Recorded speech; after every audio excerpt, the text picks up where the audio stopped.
প্রত্যেকেই যার যার জায়গা থেকে যদি কাজ করে তাহলেই দেশটা এগিয়ে যায়। তো স্কুলের বাচ্চাদের এবং এই কাজের উৎসাহ দানের জন্যই মূলত এখানে আসছি।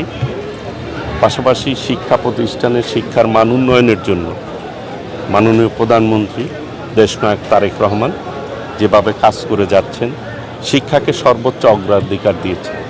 ইতিমধ্যেই শিক্ষার্থীদের নতুন করে স্পোর্টস উদ্বোধন করেছেন এবং শিক্ষার্থীরা যাতে লেখাপড়ার পাশাপাশি এক্সট্রা কারিকুলাম অ্যাক্টিভিটিসে এগিয়ে যেতে পারে এবং এই দেশটিকে এগিয়ে নিয়ে যেতে পারে, একজন ছাত্র যাতে একাধিক পেশার সুযোগ থাকে, নিজেকে যোগ্য হিসাবে গড়ে তুলতে পারে, সেই অনুযায়ী ইতিমধ্যেই পদক্ষেপ নিয়েছেন।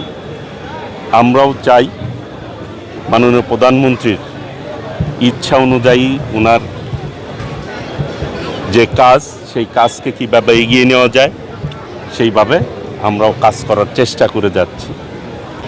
অবশ্যই পর্যায়ক্রমে দেখেন, আগেও আমাদের মাননীয় সাবেক প্রধানমন্ত্রী মরহুমা দেশনেত্রী বেগম খালেদা জিয়া প্রথমে প্রাথমিক পর্যায়ে অবৈতনিক শিক্ষা ব্যবস্থা চালু করেছিল, এরপরে আস্তে আস্তে ডিগ্রি পর্যন্ত গিয়েছে।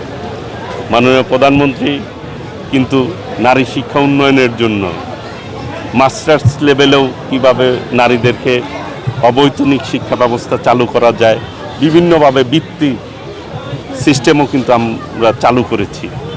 কাজেই শিক্ষা ব্যবস্থাকে সার্বিক উন্নয়নের জন্য প্রাথমিক ধাপ থেকেই কিন্তু শুরু করতে হয়, প্রাথমিক শিক্ষা থেকেই শুরু করতে হয়, আস্তে আস্তে সব পর্যায়েই হবে ইনশাআল্লাহ।